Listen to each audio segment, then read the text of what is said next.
Very good morning, welcome to Jeevanrekha. ఇటీవల మనకు ఎక్కువగా కనపడుతున్న సమస్య సంతానలేమి. ఇది ఒకే సమస్యలా కనపడుతున్నా అందరికీ ఒకే కారణం ఉండకపోవచ్చు. ఎక్కువ మంది మహిళల్లో సంతానలేమికి కారణమవుతున్న థైరాయిడ్, అధిక బరువు, పీసీఓడి, ఫెలోపియన్ ట్యూబ్స్ లో లోపాలు తదితర అంశాలపై మీ సందేహాలకు ఫెచ్9 సంతాన సాఫల్యత కేంద్రం డాక్టర్ రాధిక గారు సమాధానాలు ఇస్తారు. స్క్రీన్ పైన స్క్రోల్ అవుతున్న నెంబర్స్ కు ఫోన్ చేసి మీ ప్రశ్నలను అడగవచ్చు.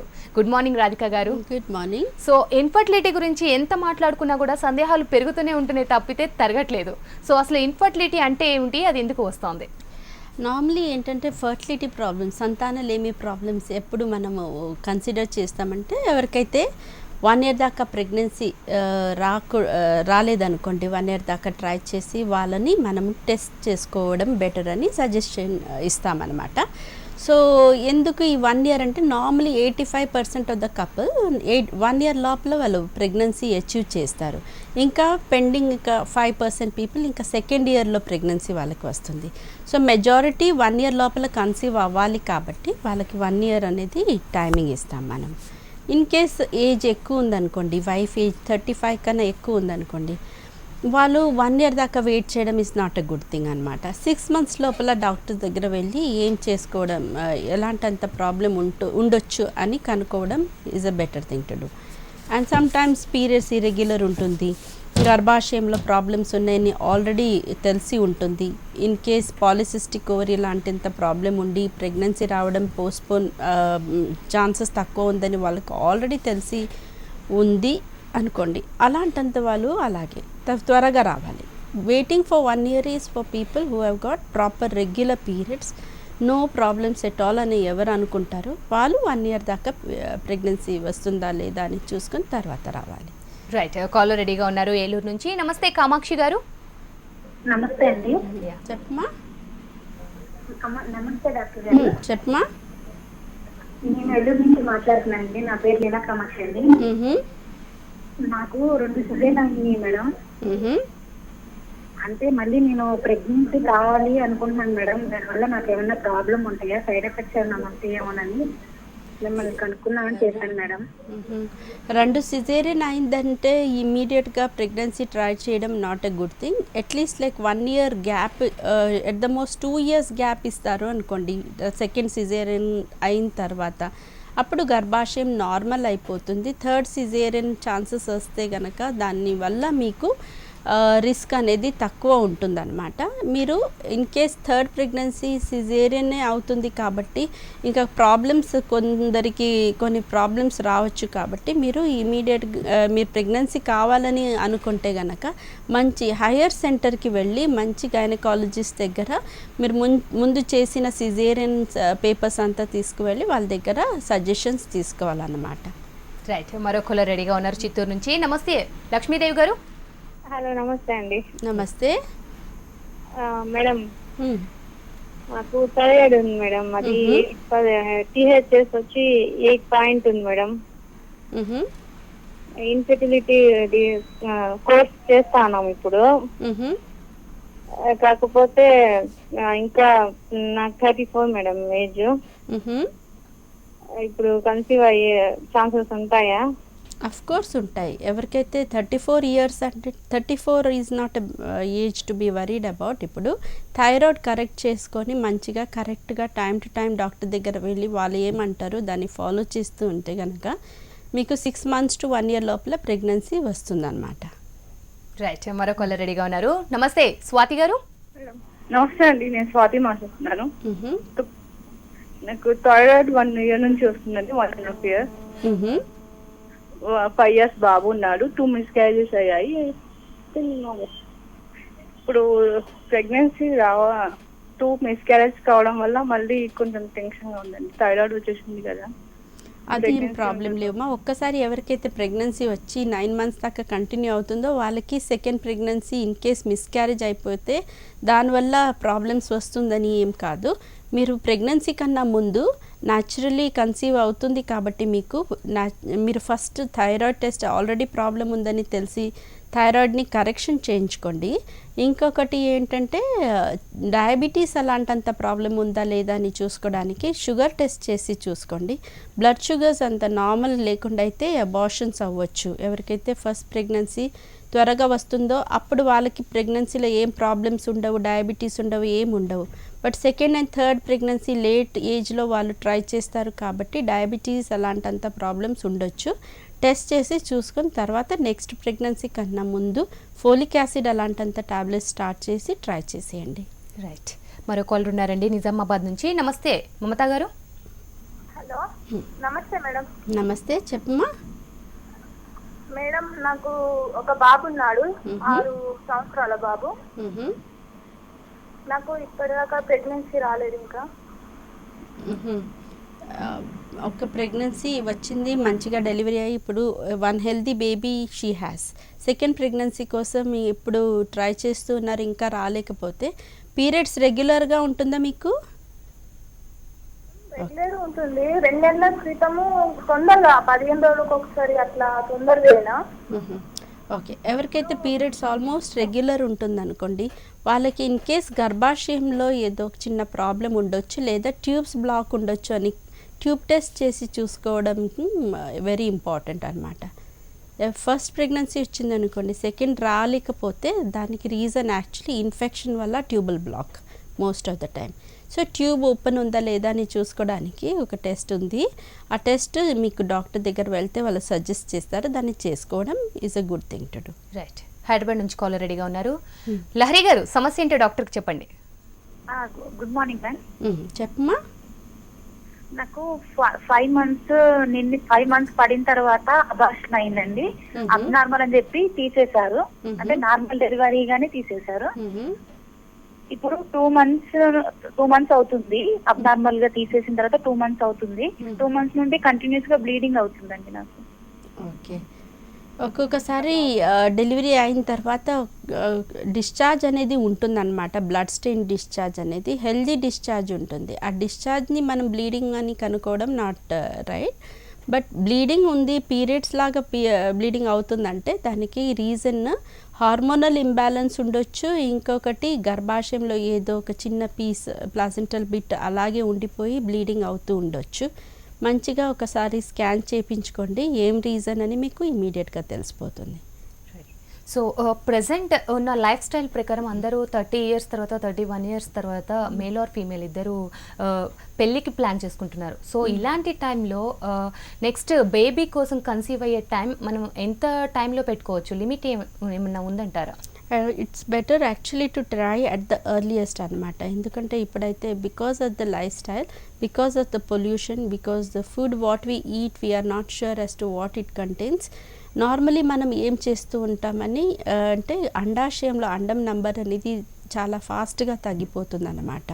So even if a lady is trying to postpone her marriage or a pregnancy to a later age, వాళ్ళు ఒకటి సేఫ్టీ మెజర్ లాంటి అంటే ఎవ్రీ ఇయర్ గైనకాలజిస్ట్ దగ్గర వెళ్ళి వాళ్ళ అండాశయంలో కెపాసిటీ ఎంత ఉంది, ఇన్ కేస్ పోస్ట్పోన్ చేస్తే ఇబ్బంది రావచ్చా అని కనుక్కోవడం is a very good thing. స్కాన్లో తెలుస్తుంది, ఇంకా బ్లడ్ టెస్ట్ చేసి చూసుకోగలం మనం ఓవేరియన్ రిజర్వ్ ఎంత ఉందని. అలాంటంత టెస్ట్ నాకు అనిపిస్తుంది నియర్ అబౌట్ 23-24 ఇయర్స్ తర్వాత most of the ladies require to do that. Just getting a regular period is not a criteria to have a pregnancy అన్నమాట. పీరియడ్స్ రెగ్యులర్గా 40-45 దాకా అందరికీ వస్తుంది. బట్ అండాశయంలో ప్రెగ్నెన్సీ ఇవ్వడానికి కెపాసిటీ కొందరికి త్వరగా తగ్గిపోతుంది అనమాట. అలాంటంత ఉందా లేదా అని తెలుసుకొని తర్వాత ప్రెగ్నెన్సీని పోస్ట్పోన్ చేయడం is okay good thing to do, no problem. Right, caller రెడీగా ఉన్నారు వరంగల్ నుంచి. నమస్తే రజనీ గారు. ఒంగోలు నుంచి అండి మేము. చెప్పండి. నమస్తే అండి, మరి ఒంగోలు నుంచి వస్తున్నాము. నాకు పెళ్ళై 6 ఇయర్స్ అవుతుందండి. 6 ఇయర్స్ అయితే 5th ఇయర్ అప్పుడు ఒక ప్రెగ్నెన్సీ వచ్చింది న్యాచురల్ గానే. అది అబార్షన్ అయిపోయింది 4 months. అబార్షన్ అయిన తర్వాత నుంచి సరిగా డేట్స్ కరెక్ట్ రావట్లేదండి, 3 months కి అట్లా వస్తున్నాయి. అదే పిల్లల కోసం ఇంకా ఏం చేయాలో అర్థం కాలేదు నాకు. ఓకే, ఇప్పుడు ఆల్రెడీ ఒకసారి ప్రెగ్నెన్సీ వచ్చింది, అబార్షన్ 5 monthsలో అయిందంటే గర్భాశయంలో ఏదో చిన్న అడ్డం ఉండొచ్చు. సో ఆ అడ్డం వల్ల ప్రెగ్నెన్సీకి అత్తుకోవడానికి లేదా ప్రెగ్నెన్సీ గ్రోత్కి స్పేస్ కాలేకపోతే అబార్షన్ అలాంటంత ప్రాబ్లమ్స్ అవుతాయి. కాబట్టి ఫస్ట్ మీరు గర్భాశయం ఓకే ఉందా అని చూసుకోవడానికి మంచి స్పెషలిస్ట్ దగ్గర వెళ్ళి, ఫర్టిలిటీ స్పెషలిస్ట్ దగ్గర వెళ్తే ఆల్ ద మోర్ బెటర్ అనమాట. అక్కడ వెళ్ళి ఒకసారి చూపించుకోండి.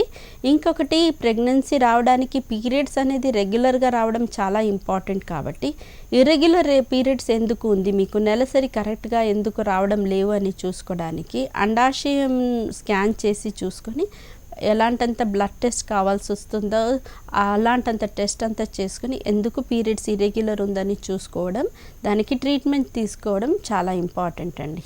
రైట్, మరో కాలర్ ఉన్నారండి వైజాగ్ నుంచి. నమస్తే రాజేశ్వరి గారు. హలో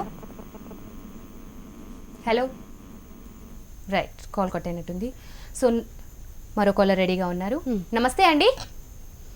నమస్తే అండి. యా, సమస్య ఏంటో డాక్టర్కి చెప్పండి అమ్మా. నాది పెళ్ళయి 8 months అవుతుందండి. సో నాకు ఫస్ట్ ఎక్టోపిక్ ప్రెగ్నెన్సీ వచ్చింది 4 months లో పెళ్ళయ్యాక.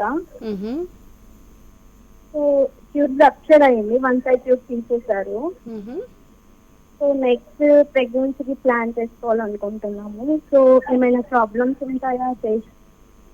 నార్మలీ ఎవరికైతే ఒక ట్యూబ్లో ప్రెగ్నెన్సీ ఎక్టోపిక్ అయ్యి ఆ ట్యూబ్ను తీస్తారో, ఇంకొక ట్యూబ్ హెల్తీగా ఉండి న్యాచురల్గానే కన్సీవ్ చేయడానికి ట్రై చేస్తూ ఉండి 1 year లోపల ప్రెగ్నెన్సీ రాలేకపోతేనే అప్పుడు డాక్టర్ దగ్గర వెళ్ళాలి. సో మీరు young lady who has no problems of periods అని అనుకుంటే నార్మలీ ఒక ట్యూబ్లోనే మీకు 1 year లోపల ఇంకొక ప్రెగ్నెన్సీ ఖచ్చితంగా వస్తుంది, గర్భాశయంలోనే ఉంటుంది. 1 year తర్వాత ప్రెగ్నెన్సీ రాలేకపోతే డాక్టర్ దగ్గర వెళ్ళండి. సో థైరాయిడ్ కానివ్వండి, డయాబెటీస్ కానివ్వండి, ఈ సమస్యలన్నీ ఇన్ఫర్టిలిటీకి రీజన్ అంటారా, లేకపోతే ఇన్ఫర్టిలిటీకి ఇతరత్ర ఏమన్నా ప్రాబ్లమ్స్ ఉండే అవకాశం ఉందా? థైరాయిడ్ వల్ల నార్మల్లీ పీరియడ్స్ ఇర్రెగ్యులర్ అవుతుంది కాబట్టి కరెక్ట్గా అండాశయంలో అండం ఓవ్యులేషన్ అనేది టైంలో జరగాలి, అలాంటంత టైంలో జరగదు. సో దానివల్ల వాళ్ళకి ఇబ్బంది ఉంటుంది. సో థైరాయిడ్ కరెక్షన్ చేసి పీరియడ్ రెగ్యులర్గా రావడానికి ఎలా కావాలో అలా చేసుకుంటే గనక పీరియడ్స్ ఇది అండం కరెక్ట్ టైంలో విడుదల అవుతుంది కాబట్టి ప్లానింగ్ అనేది ఈజీ అవుతుంది, ప్రెగ్నెన్సీ రావడం ఈజీ అవుతుంది. సేమ్ వే డయాబెటీస్లో అలాగే ఇర్రెగ్యులర్ పీరియడ్స్ ఉంటుంది కాబట్టి వాళ్ళకి ప్రాబ్లమ్స్ అవుతాయి. సో సింపుల్ మెడిసిన్స్ ఉంటాయి, దాన్ని ఇవ్వడం వల్ల వాళ్ళ షుగర్స్ అంతా కరెక్ట్ అయ్యి పీరియడ్స్ రెగ్యులర్ వచ్చేస్తుంది. ప్రెగ్నెన్సీ వస్తే కనుక ఆ ప్రెగ్నెన్సీ హెల్దీ ఉంటుంది అన్నమాట. డయాబెటీస్లో ప్రెగ్నెన్సీ వచ్చిందనుకోండి, కొందరికి problems will be with the babies, organs అంతా కరెక్ట్గా ఫార్మేషన్ అవ్వడం లేవు. So diabetes if at all it is there, proper control of the blood sugars even before one tries for the pregnancy is very important అనమాట. Right, మరొకరు రెడీగా ఉన్నారు. నమస్తే కవిత గారు. Hello hello. రైట్, కాల్ కట్టిపోయినట్లుంది. సో నార్మల్గా ఈ ఇన్ఫర్టిలిటీకి సంబంధించి ఎటువంటి టెస్ట్స్ మనం ముందుగా చేయించుకోవాలి? Simply testing the husband and wife ఇద్దరిని టెస్ట్ చేసి చూసుకుంటే ఏమీ రీజన్ అని ఇన్ 1 or 2 సిట్టింగ్స్లోనే తెలిసిపోతుందండి. For example in case for the women if you have to test, ఒక స్కాన్లో 50% of the time, most of the time we can understand what is what in the transvaginal scan అని uterus ఇంకా అండాశయంని చూసుకోవడం possible ఉంటుంది. So గర్భాశయంలో defects అయితే కనుక, in case అండాశయంలో అండం నంబర్ చాలా తక్కువ ఉందనుకోండి, అంత స్కాన్లో తెలిసిపోతుంది. నెక్స్ట్ గర్భాశయంని అండాశయంని కనెక్ట్ ఏం చేస్తుంది, ఫెలోపియన్ ట్యూబ్, ఆ ట్యూబ్ ఎలా ఉందని చూసుకోవడం చాలా ఇంపార్టెంట్. సో దానికి ట్యూబ్ టెస్ట్ అనేది సజెస్ట్ చేయడం జరుగుతుంది. సో ట్యూబ్ టెస్ట్ చేసిన తర్వాత అది ఓకే ఉందనుకోండి, హస్బెండ్ సెమెన్ అనాలిసిస్ అనేది ఇంపార్టెంట్ అవుతుంది. స్పర్మ్ ఎలా ఉంది, స్పర్మ్ క్వాలిటీ క్వాంటిటీ ఎలా ఉందని చూసుకోవడం important. So both husband and wife are all right, there is no problem అనుకోండి, అప్పుడు మనం ట్రీట్మెంట్ స్టార్ట్ చేసినప్పుడు కొన్ని ప్రాబ్లమ్స్ ఉన్నాయి అని తెలిసిపోతుంది. సో డ్యూరింగ్ ద ట్రీట్మెంట్ ఏమేం ప్రాబ్లమ్స్ వస్తాయో దాన్ని కరెక్ట్ చేసుకోవడం వల్ల వాళ్ళకి ప్రెగ్నెన్సీ వస్తుంది. బట్ కొందరికి అంతా ఓకే ఉంటుంది, ఇంకా ప్రెగ్నెన్సీ రావు. సో అలాంటంత ఇన్ఫర్టిలిటీని మనము అన్ఎక్స్ప్లెయిన్ ఇన్ఫర్టిలిటీ అంటాము. బట్ అన్ఎక్స్ప్లెయిన్ ఇన్ఫర్టిలిటీ చాలా తక్కువ అండి, నార్మలీ అందరికీ ప్రెగ్నెన్సీ రాలేదంటే ఏదో ఒకటి రీజన్ ఖచ్చితంగా ఉంటుంది. సో చాలామంది కన్సీవ్ అయిన తర్వాత ఒక 3 మంత్స్కి 4 మంత్స్కి అబార్షన్ అవ్వడం, లేకపోతే 5-6th మంత్లో కూడా అబార్షన్ అవ్వడం కూడా ఉంటుంది. దీని ముందు ఇది తెలుసుకునే ముందు ఒక కాలర్ రెడీగా ఉన్నారు. కాలర్ తీసుకుందాం. నమస్తే అండి. అరుణ గారు నమస్తే. నమస్తే అండి. నాకు ఒక ప్రాబ్లం ఉందండి. చెప్పండి అరుణ గారు, వినిపిస్తుంది. అదే అండి, నాకు ప్రెగ్నెన్సీ ఫస్ట్ అబార్షన్ అయిందండి, first pregnancy. So after that every menses టైంలో చాలా విపరీతమైన పెయిన్ వస్తుంది. సో అలా కంటిన్యూగా అవుతూనే ఉంది. అంతకుముందు నార్మల్ పెయిన్ ఉండే, తర్వాత ఇప్పుడు సివియర్ గా వచ్చేస్తుంది. దానివల్ల నోటీసీ అవుతుంది. ఓకే, మీకు గర్భాశయంలో ఫైబ్రాయిడ్ అలాంటి ప్రాబ్లం కానీ ఎడినోమైసిస్ అలాంటంత ప్రాబ్లం కానీ ఉందా లేదా అని చూసుకోవడం వెరీ ఇంపార్టెంట్. ఎందుకంటే ఎవరికైతే పీరియడ్ టైంలో ఎక్కువ నొప్పి ఉంటుందో వాళ్ళకి ఎండోమెట్రియోసిస్ అలాంటంత ప్రాబ్లమ్స్ ఉండడం పాసిబిలిటీ ఉంటుంది. కాబట్టి అట్ ద ఎర్లియస్ట్ మీరు మంచి డాక్టర్ దగ్గర వెళ్ళి స్కాన్ చేసుకొని గర్భాశయం ఓకే ఉందా అని చూసుకోండి.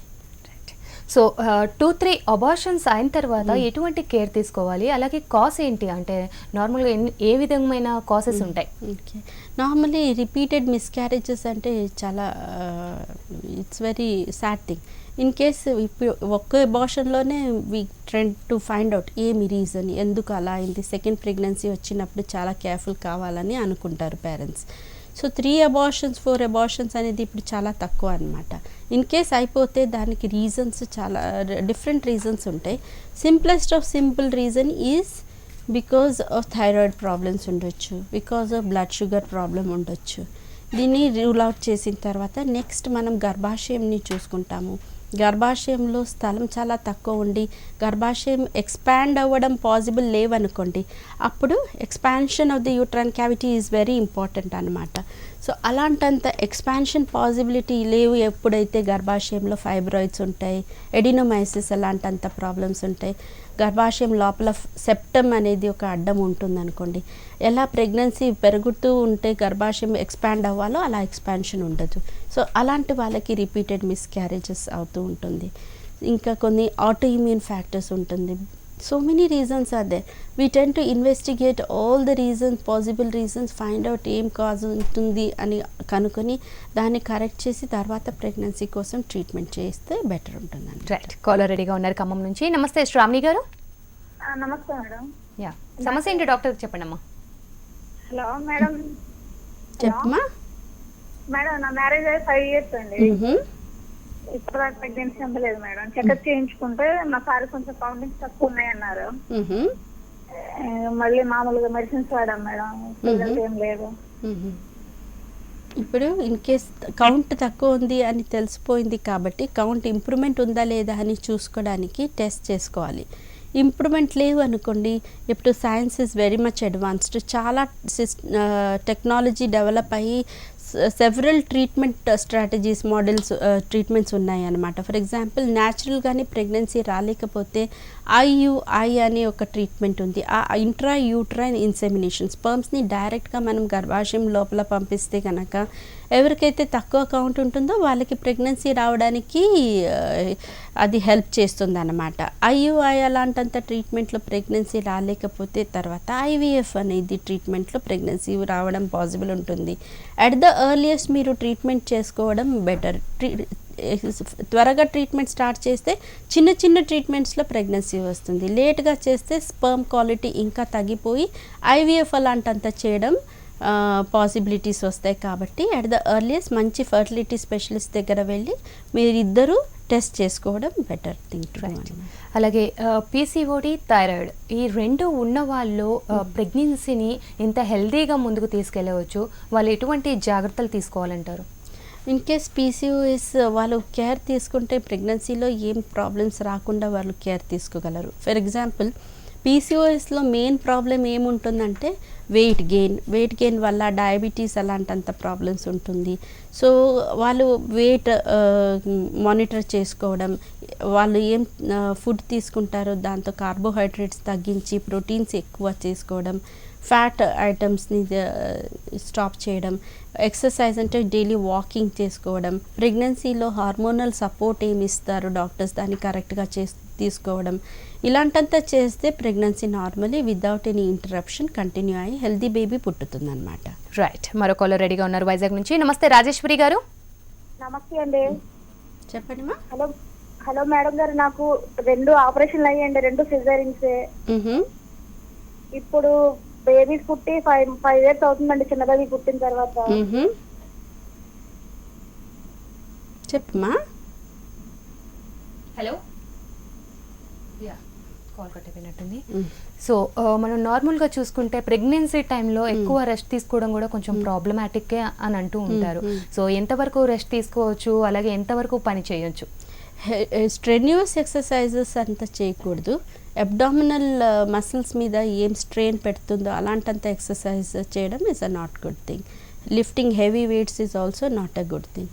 అదర్వైజ్ రెగ్యులర్ వాకింగ్ కానీ హ్యాండ్స్ లెగ్స్ అంతా ఎక్సర్సైజ్ చేసుకోవడం వల్ల, బ్లడ్ సర్క్యులేషన్ ఇంప్రూవ్ అవ్వడం వల్ల she'll be feeling more healthy అన్నమాట. రైట్. సో అలాగే థైరాయిడ్ ఉన్న ప్రెగ్నెన్సీ లేడీకి వన్స్ డెలివరీ అయిపోయిన తర్వాత అదే థైరాయిడ్ పాపకి బాబుకి బేబీకి వచ్చే అవకాశాలు ఉన్నాయంటారా? బేబీకి థైరాయిడ్ టెస్ట్ చేసి చూసుకుంటారనమాట. మోస్ట్ ఆఫ్ ద టైమ్స్ నార్మల్గానే ఉంటుంది.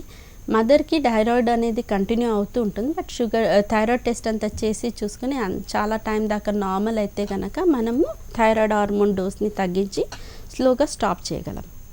సో అలాగే ప్రెగ్నెన్సీ లేడీస్ ఎక్కువగా ఫుడ్లో తీసుకోవాల్సిన మెయిన్ డైట్ ఏంటి? నార్మలీ ఫ్యాట్ ఐటమ్స్ ఇంకా కార్బోహైడ్రేట్స్ అంతా షుగర్ ఐటమ్స్ని తగ్గించాలి. ఎక్కువ సాల్ట్ అనేది తీసుకోకూడదు, స్పైసీ ఫుడ్ ఎక్కువ తీసుకోకూడదు. ప్రెగ్నెన్సీలో ఆల్రెడీ వామిటింగ్ ఉంటుంది కాబట్టి నార్మలీ హెల్దీ అని ఎలాంటంత ఫుడ్ తెలుస్తుందో దాన్ని తీసుకోవాలి. కుక్డ్ ఫుడ్ తీసుకోవాలి, రా ఫుడ్స్ తీసుకోకూడదు. సో ఇలాంటంత కేర్ తీసుకోవడం. Once we do the blood test we get to know patient is predispose for diabetes or not అని.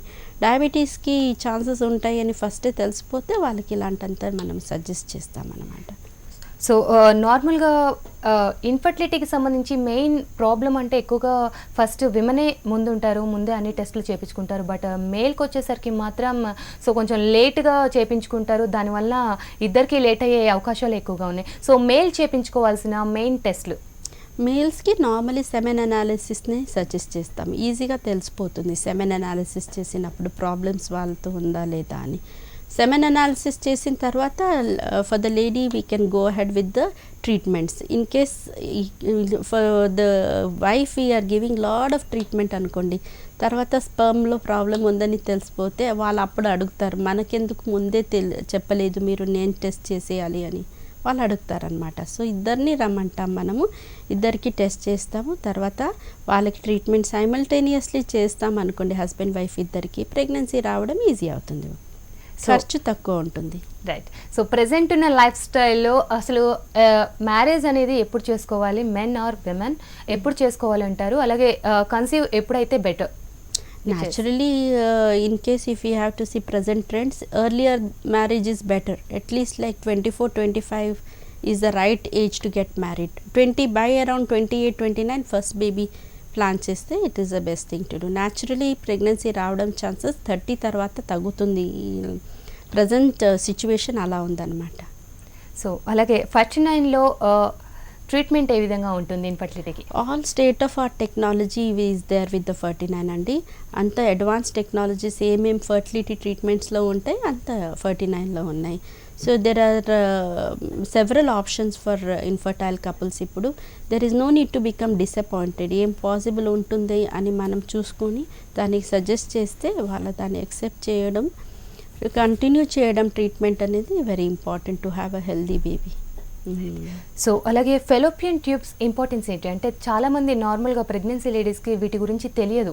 సో తొందరగా కన్ఫ్యూజ్ అవుతారు, అలాగే కంగారు కూడా పడుతూ ఉంటారు, ఏంటి ప్రాబ్లం ఏంటి అని. దాని గురించి fallopian tube is a narrow structure అండి. ఆ స్ట్రక్చర్లో కొద్దిగా చిన్న బ్లాక్స్ అయితే చాలు, ప్రెగ్నెన్సీ రావడం పాసిబుల్ ఉండదు. దానివల్ల 2 ఫెలోపియన్ ట్యూబ్స్ ఉన్నాయి. ఇన్ కేస్ ఒకటి బ్లాక్ అయిపోతే ఇంకొక సైడ్లో ప్రెగ్నెన్సీ రావడం ఛాన్సెస్ ఉంటాయని. So in case fallopian tube block అయితే దాన్ని బ్లాక్ క్లియర్ చేయడం పాసిబిలిటీస్ ఉంటాయి, బట్ పాసిబిలిటీస్ కాకుండా ఉండొచ్చు ఎక్కువ బ్లాక్ అయితే కనుక. సో ఎక్కువ బ్లాక్ ఉండి ఓపెన్ చేయడం పాసిబుల్ లేవనుకోండి, అప్పుడు మనము ఐవీఎఫ్ అలాంటి ట్రీట్మెంట్ సజెస్ట్ చేస్తాం. Right, thank you so much Radhika గారు. ఇన్ఫర్టిలిటీ గురించి చాలా చక్కగా చెప్పినందుకు thank you so much. So viewers చూశారు కదా, మరి మీరు కూడా ఇదే సమస్యతో బాధపడుతున్నట్లయితే ఒకసారి ఫెర్ట్9ని సంప్రదించండి. ఇది వాళ్ళ జీవన్ రేఖ. నమస్తే. నమస్తే.